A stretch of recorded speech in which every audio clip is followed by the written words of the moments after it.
Eu vou dar início aqui ao nosso painel Mentes Saudáveis Criam Ambientes Inclusivos, mas antes eu vou me apresentar. Eu sou Caluan Eloy, vocês podem me chamar de Calu. Eu sou uma pessoa preta, de cabelo crespo, uso um óculos de armação preta e uma camisa preta. Eu tenho barba no meu rosto e estou usando como plano de fundo um escritório com a lateral laranja, né, celebrando aí os 10 anos da Impulso Beta. E hoje, né, continuando aqui esse painel de parentalidade, muito bom a Nayara ter mencionado a questão da NR1, né, que vai trazer atualizações, a gente vai poder falar um pouco mais sobre a pauta de saúde mental, porque essa pauta, saúde mental e saúde emocional, cada vez mais vem se tornando urgente na nossa sociedade. E, naturalmente, as empresas não vão poder ficar fora desse debate. Nós temos dados, de acordo com a INSS, que o número de afastamentos do trabalho por causa de burnout ou esgotamento profissional aumentou em quase 1000% entre 2014 e 2023. Por causa disso, já estão até chamando de epidemia os casos de burnout e também de outros transtornos mentais relacionados ao trabalho. A OMS, Organização Mundial de Saúde, e a Organização Internacional do Trabalho estimam que cerca de 12 bilhões de dias de trabalho são perdidos anualmente por causa de doenças como depressão, ansiedade e outras. Ambientes inclusivos, que a gente está falando esse encontro inteiro, ontem falamos, hoje estamos falando, são ambientes que prezam o bem-estar, tanto emocional, quanto físico, quanto mental, das pessoas colaboradoras. E também priorizam a atribuição de demandas de trabalho de forma equilibrada, relações profissionais mais saudáveis, um ambiente de respeito e também de valorização da pessoa colaboradora. Por isso, o tema desse painel é Mentes Saudáveis Criam Ambientes Inclusivos. E para falar sobre isso, eu estou aqui hoje com Arthur Lima, fundador da Afro Saúde, uma empresa que desenvolve soluções para promover a inclusão e a equidade racial no campo da saúde. E também estou aqui com Renato Herman, CEO e fundador da Bold Minds, uma empresa global que visa garantir ambiente de trabalho com saúde mental e bem-estar, sem comprometer a alta performance. Bom, muito boas-vindas para vocês dois. Já quero agradecer antecipadamente em nome da Impulso Beta por vocês estarem aqui com a gente, celebrando os nossos 10 anos no futuro da inclusão, e para tratar de um tema tão relevante, né, na atualidade. Então, já vou dar início aqui ao nosso painel, já fazendo uma pergunta. A gente sabe que agora, em 2025, né, a partir de maio, como a Nayara mencionou no final do último bloco, a gente vai começar a implementar, né, vai passar a valer a atualização da NR1, que é a norma regulamentadora das questões de segurança e saúde no trabalho. E essa atualização, ela traz para as empresas a obrigatoriedade do mapeamento e do gerenciamento dos riscos psicossociais que os profissionais podem enfrentar no ambiente de trabalho. Ou seja, as empresas vão ter que adotar medidas para prevenir o adoecimento mental e criar ambientes saudáveis, livre de fatores de risco, como assédio, por exemplo. E aí, Renata, eu queria que você contasse para a gente o que essa atualização vai significar na prática, assim, o que vai trazer de mudança para as pessoas colaboradoras e para as empresas. Boa, perfeito. Bom, primeiro de tudo, é um prazer estar aqui. Eh, Deixa eu só contar para todo mundo quem eu sou. Eu sou um homem branco, gay, neurodivergente, tenho um TDAH, eu tenho cabelo curto, que é castanho ou loiro, dependendo de qual país você tá, porque isso é uma coisa que eu descobri depois que eu saí do Brasil também. Eu tô usando uma camiseta azul, e o meu fundo é um fundo azul, especificamente azul índigo. E eu uso óculos e tenho barba, meu óculos é de armação azul claro, tá. Bom, então vamos lá. Respondendo sua pergunta, eh, o que muda na prática? Muda na prática 2 coisas. Tudo aquilo que a gente vou dar um exemplo para a empresa e vou dar um exemplo para as pessoas. Para a organização, como você mesmo falou, da mesma forma como eu tenho que garantir que eu sei que todo mundo tem cadeira para trabalhar e que, por exemplo, os cabos que eu tenho, sei lá, no escritório, estão colocados de forma que as pessoas não vão tropeçar, cair, quebrar o nariz e tudo mais, eu preciso também saber que coisas que estão acontecendo na minha empresa que podem levar as pessoas para o adoecimento de saúde mental, que são riscos psicossociais. Perfeito. Vamos dar um exemplo.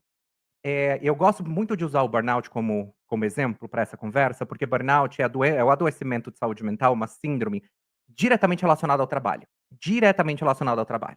Então é a coisa mais próxima, é o que a gente tem mais de correlação direta entre trabalho e saúde mental. Então, a gente pode começar dali. Olhar o que acontece na minha empresa que de fato leva a isso. Então, vou dar um exemplo, que é falta de clareza de expectativa. Uma coisa simples, que parece que é inofensivo, que é uma coisa que faz parte do negócio, que a gente precisa resolver e vai acontecendo.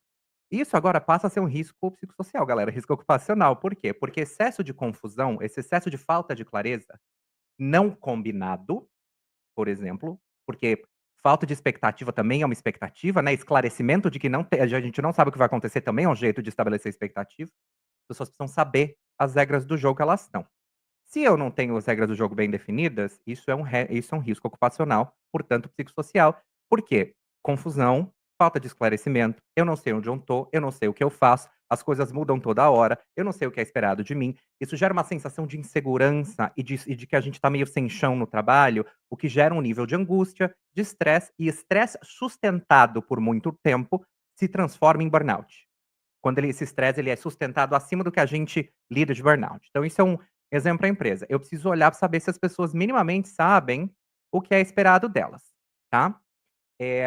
Um outro exemplo, obviamente, é assédio. E uma coisa que eu gosto de falar é o seguinte: sabe aquela liderança que grita? Aquela liderança que lidera por conflito? Risco gigantesco, enorme para a saúde mental, enorme. Então essa liderança é um risco, que a gente precisa mapear e fazer alguma coisa ali, tá. Para a pessoa, o que que isso muda?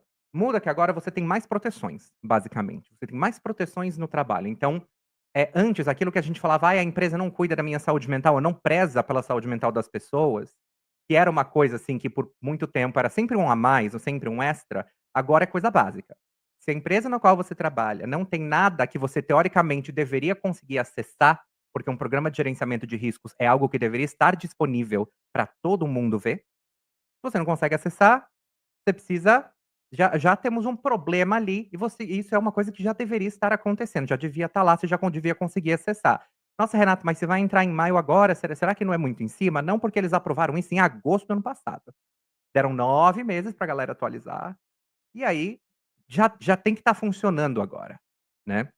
Então, você tem mais proteções. Você pode, por exemplo, fazer uma denúncia no Ministério do Trabalho a partir do que você não está vendo. Se não tem esse tipo de mapeamento de risco, se você não vê esse movimento, você pode fazer uma denúncia no Ministério do Trabalho a partir do dia 26 de maio, porque a partir deste dia já deveria estar feito e a empresa já deveria ter toda a documentação certinha.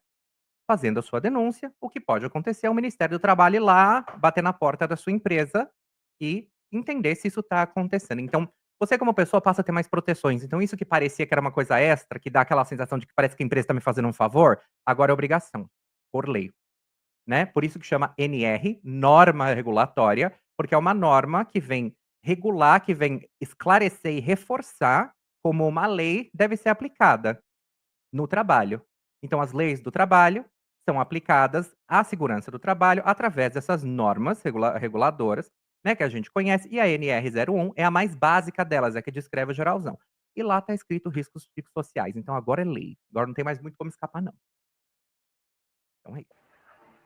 Boa, Renato. É até bom você falar que agora é lei, né? Porque muita gente estava confundindo a atualização da NR1 com a Lei 14.831 de 2024, que foi a lei que criou o certificado de empresa promotora da saúde mental, né? E diferente de uma norma regulatória, né, esse certificado é um diferencial, né? Como por exemplo a adesão à empresa cidadã, né? Que é opcional, as empresas podem ou não fazer isso, né? Então algumas empresas que optam, né, que atendem às diretrizes podem optar para se habilitar e receber o certificado de empresa promotora de saúde mental. NR todo mundo tem que fazer, né? Então a gente está equiparando a questão de saúde mental a questões de segurança, né? E eu acho interessante que na NR também não é só sobre gerenciamento, é sobre mapeamento, né? Assim como questão de segurança. Você não vai botar um extintor de água no lugar que o risco é elétrico, né? Você precisa saber qual é o risco para você poder direcionar como que você vai lidar para prevenir esse risco. E uma coisa também interessante, até convidando o Arthur para esse debate, que nós tivemos, tanto na atualização da NR, a menção à questão do assédio, né, ambientes livres de assédio, considerando o assédio como um fator de risco psicossocial.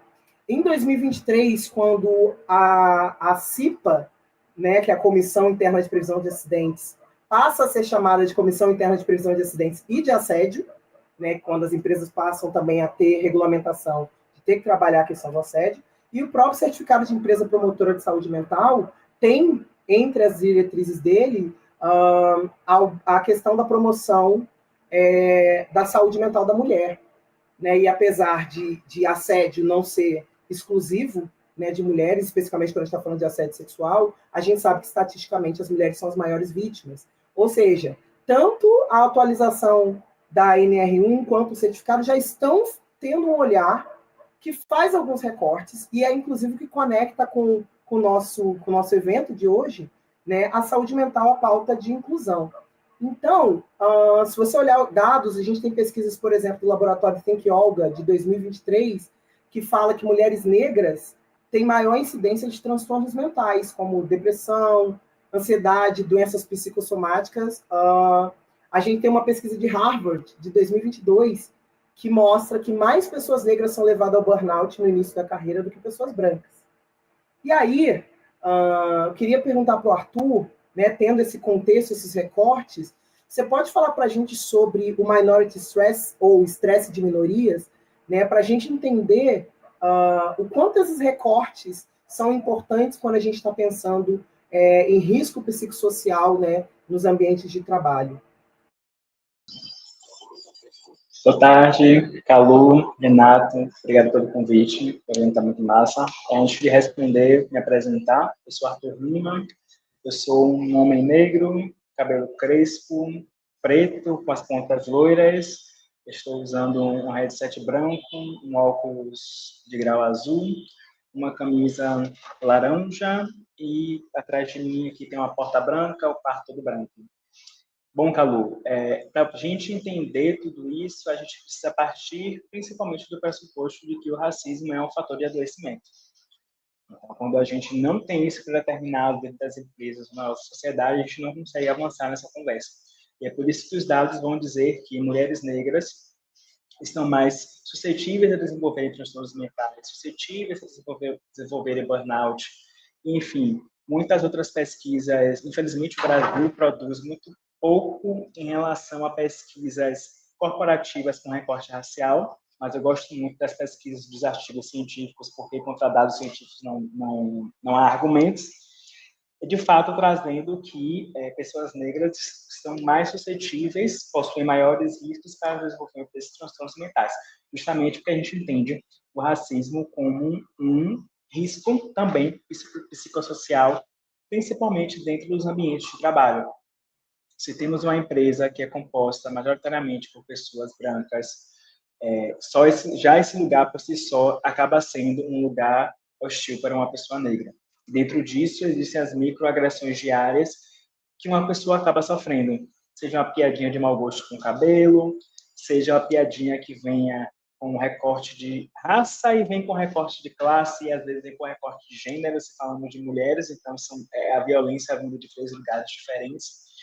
E essas microagressões elevam os níveis de ansiedade, levam as pessoas também à depressão, ou levam essas pessoas a se afogarem nas funções que elas estão ali designadas no trabalho, porque o que ele ou ela vai pensar é: estou sofrendo tanto aqui dentro, eu preciso me entregar no meu trabalho para não correr o risco de sofrer com um corte. E aí ela vai para o excesso de trabalho. E ela vai, na tentativa de ser produtiva, ela vai cair nesse ciclo do adoecimento. Então, quando o lugar ele não é inclusivo e quando as estratégias oferecidas pela empresa não são inclusivas, e quando eu digo estratégias, eu digo aqui, corroborando o que o Renato falou, de tudo que a empresa precisa oferecer de acordo com a NR1, seja um benefício de saúde mental, seja uma palestra educativa, se tudo isso não inclui um recorte racial também, assim como é incluído no recorte de gênero e sexualidade, não vai ser efetivo. A empresa não vai estar cumprindo as normas regulamentares, porque aquela pessoa negra, aquele grupo de pessoas negras não será sendo contemplado dentro daquele rol de ações. Hoje a gente vem falando muito, inclusive, de benefícios que são mais inclusivos e de ofertas variadas de benefícios de saúde mental e de estratégias para os colaboradores, porque a gente parte do entendimento de que, teoricamente, a empresa ela é múltipla, ela tem diversos perfis de pessoas. E tem algo muito escondido que quase ninguém percebe, é que a estratégia de diversidade, equidade e inclusão, ela está embutida na NR1.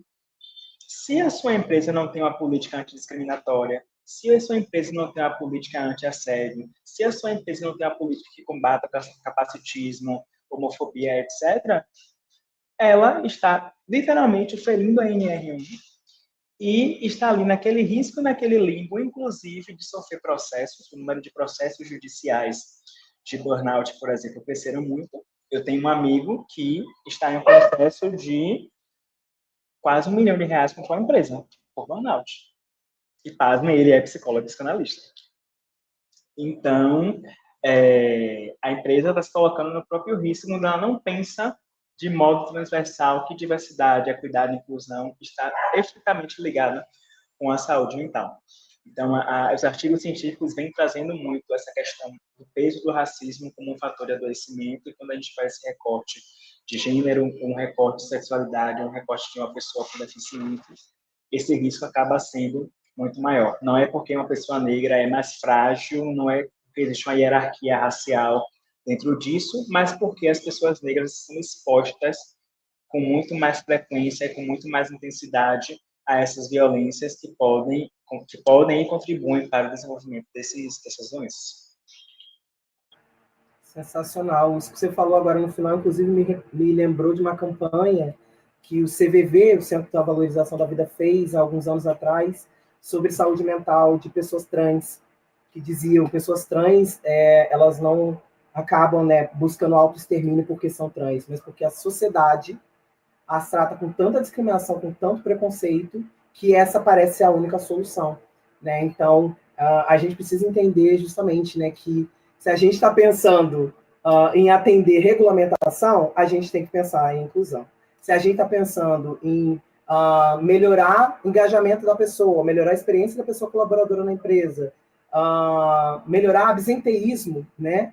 A gente tem que falar de saúde emocional, e isso tem que estar interligado com a inclusão, até porque se nesse mapeamento de riscos que a empresa fizer, né, proposto pela NR1, for feito um cruzamento demográfico, né, você vai ver que tem grupos que estão com muito mais riscos do que outros, né, e, portanto, a gente precisa ter um olhar, de fato, que atenda essas demandas desiguais, esses riscos, de forma proporcional, né? A gente precisa olhar quem está precisando mais, um olhar mais atento. E aí, até para a gente já entrar no bloco, no encerramento aqui desse painel, uma das coisas que tem acontecido é que as próprias pessoas colaboradoras, né, a própria classe trabalhadora, talvez nesse pós-pandemia, tem começado a priorizar outras coisas, né? Equilíbrio, bem-estar, saúde mental, e por conta disso a gente está vivendo um momento, né, desse fenômeno que é o quiet quitting, ou demissão silenciosa, né, que vem acontecendo. E aí eu queria pedir para o Renato explicar para a gente brevemente o que é esse fenômeno e dar algumas dicas, né, de o que as empresas podem fazer, né, para promover de fato esse bem-estar, essa saúde mental que as pessoas estão priorizando, né, de forma até mais estratégica, pensando menos em regulamentação, né, atender regulamentação, mas até pensando mesmo de forma estratégica no futuro dos negócios, né? Perfeito. Bom, a parte é que se atender a regulamentação como ela é hoje, já vai resolver tanta coisa. Vai ser tão poderoso.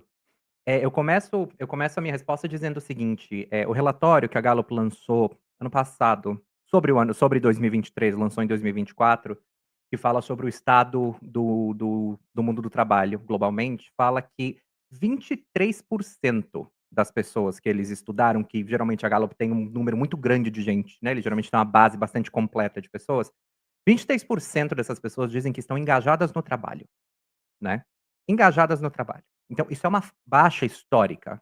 Eu geralmente eu chamo isso de uma crise de engajamento no trabalho, porque as pessoas, andam meio desacreditadas, assim, com as empresas. Eu acho que essa é se eu puder traduzir em sentimento, é isso. E por mais que vários estudos científicos saibam disso, né, acho que a Gallup também trouxe com dados que estudos que geralmente conversam com o mundo corporativo com mais facilidade, basicamente dizendo que engajamento, estar engajado no meu trabalho é um fator crucial para eu ter uma boa experiência de saúde mental no trabalho. Porque se eu não tô com esse engajamento bem feito, o trabalho provavelmente vai funcionar contra o meu bem-estar no trabalho. Então eu tô dizendo tudo isso para dizer que o quiet quitting, esse desligamento silencioso, né, esse demissão silenciosa, ela não significa que eu tô saindo da empresa, mas ela é aquela coisa assim, eu faço o mínimo necessário no meu trabalho, sem me esforçar para fazer nada além do que é esperado de mim, e aí eu não me esforço pra ir além, pra ser aquela coisa, tipo, jogar vamos time, vamos todo mundo. Não, eu vou fazer o que é esperado do meu trabalho, mínimo, o que me pagam é o que eu vou entregar, né.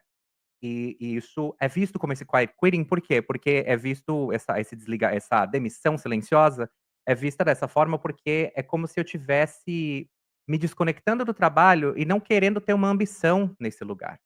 E quando eu tenho um grupo de pessoas que não tem esse processo de ambição no trabalho, eu como empresa perco muito, por 2 razões. Primeiro, eu perco em engajamento, então as pessoas não estão engajadas, então se eu precisar fazer alguma coisa diferente, precisar de um esforço maior das pessoas, seja lá por qualquer razão, eu não vou conseguir, porque as pessoas estão desengajadas.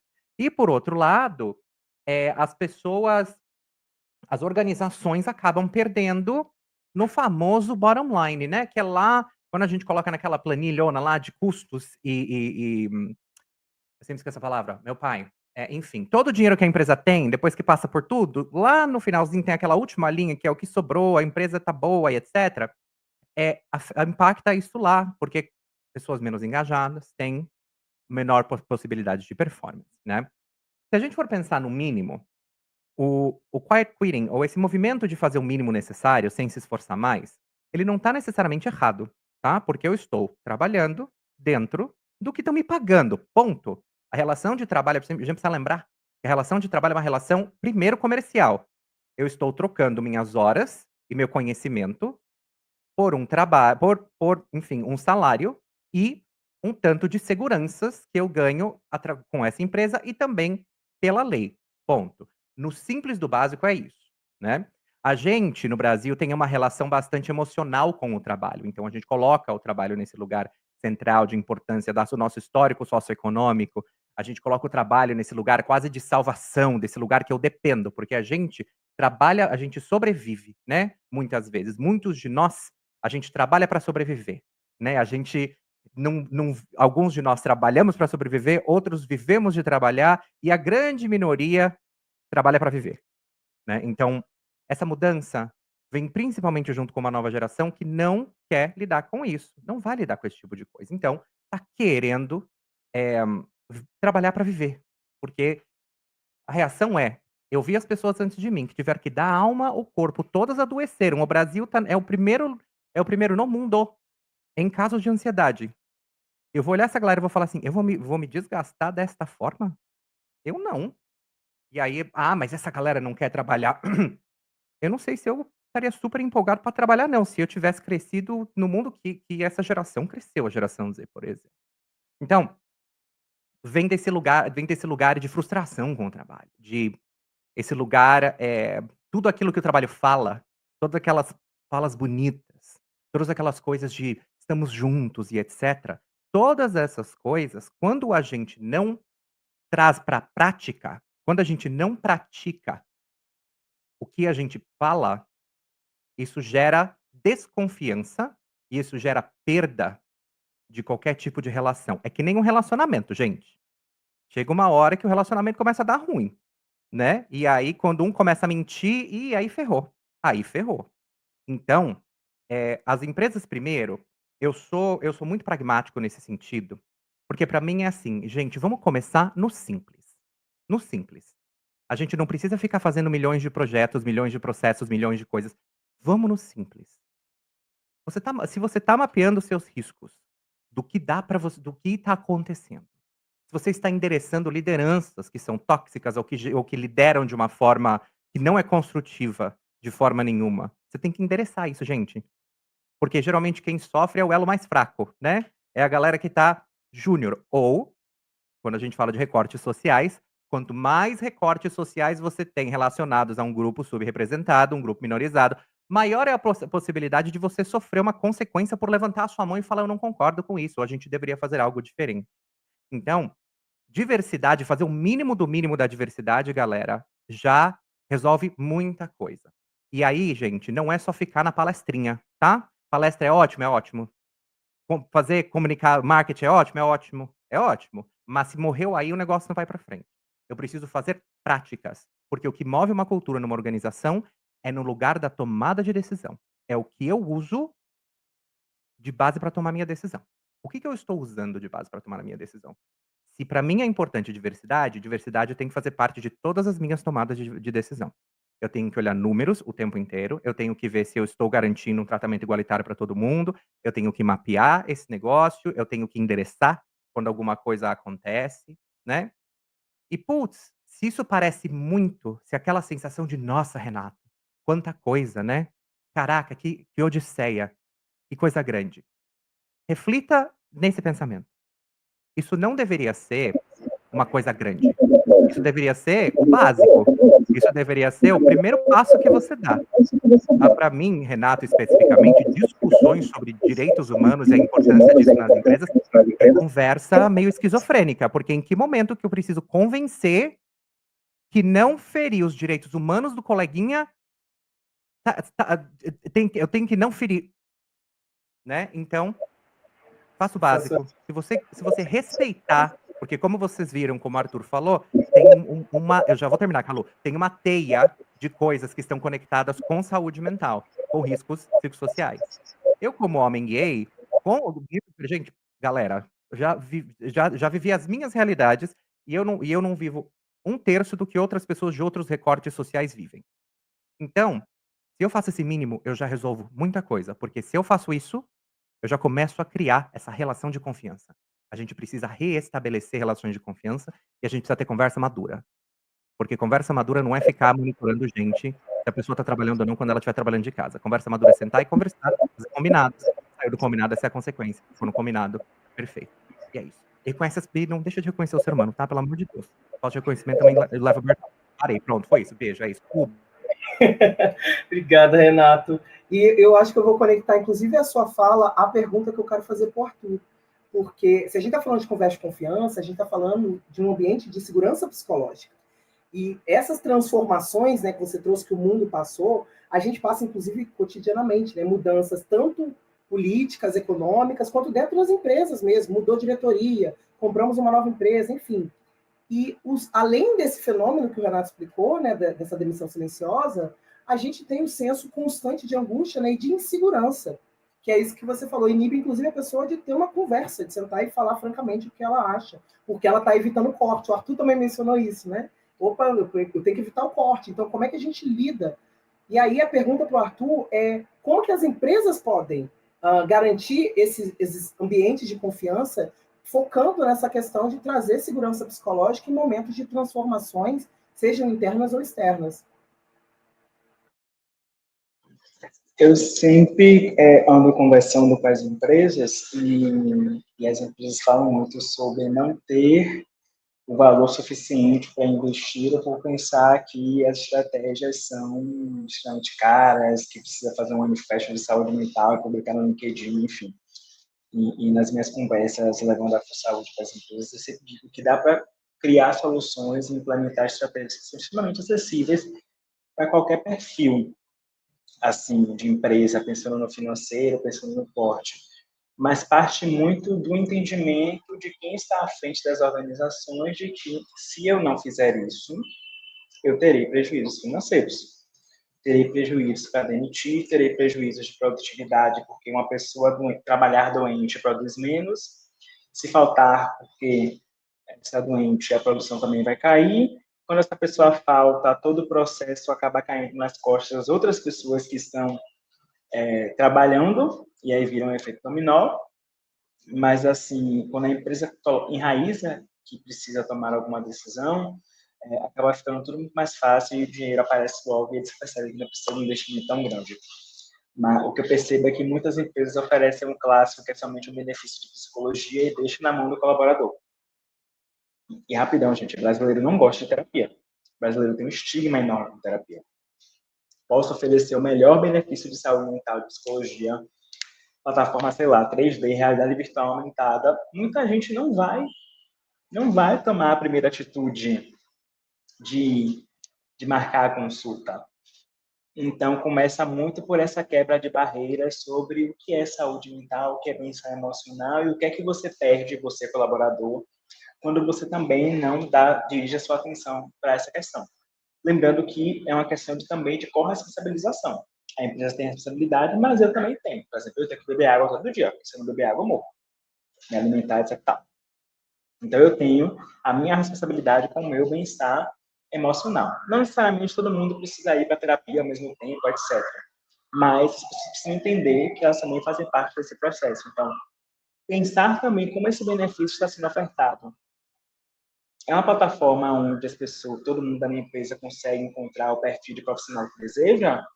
A AfroSaúde nasceu dessa necessidade, inclusive, da necessidade de pessoas encontrarem profissionais negros. Mas será que as pessoas negras têm nessa oferta esse lugar? Pessoas LGBTs, 50+? Será que a pessoa 50+ quer ser atendida por uma pessoa recém-formada, faz terapia? Todas as questões. E existem soluções que são acessíveis e que onde essa responsabilidade, inclusive, é compartilhada colaborador-empresa. Mas o processo de educação em saúde, devido à saúde pública, é o mais importante, de entender qual é o prejuízo que a empresa tem, que o colaborador tem, quando também não direciona essa atenção. E aí o clássico que todo mundo faz é uma palestra, mas como é que essa palestra é feita? Quais são os entregados dessa palestra? É só faça terapia, beba água e medite? Onde é que tem dados? Cadê os cases? Como é que a gente pega a pessoa ali pela ferida para que ela acorde? E eu vejo que existe um movimento muito difícil de conversar com millennials, minha geração, não sei se é de vocês, Renato, Paduan, 30+, que é conhecida como a geração do burnout. É uma geração que tem muita gente puxada para a carreira, muita gente sendo formada. Então, como é que eu convenço as pessoas que trabalham para viver e vivem para trabalhar de que elas não precisam viver disso? Aí a empresa pode adotar as palestras, os conteúdos, as diversas formas de consumir conteúdo. Agora a galera gosta de podcast, enfim, gosta de vida. Então, como é que eu consigo hackear o sistema nesse sentido para deixar mais palatável esse tema? Eu acho que o resumo do dia é: mentes saudáveis criam ambientes inclusivos e ambientes inclusivos criam mentes saudáveis, né? É cíclico. Bom, eu quero agradecer imensamente ao Renato e ao Arthur por compartilhar o conhecimento deles com a gente hoje.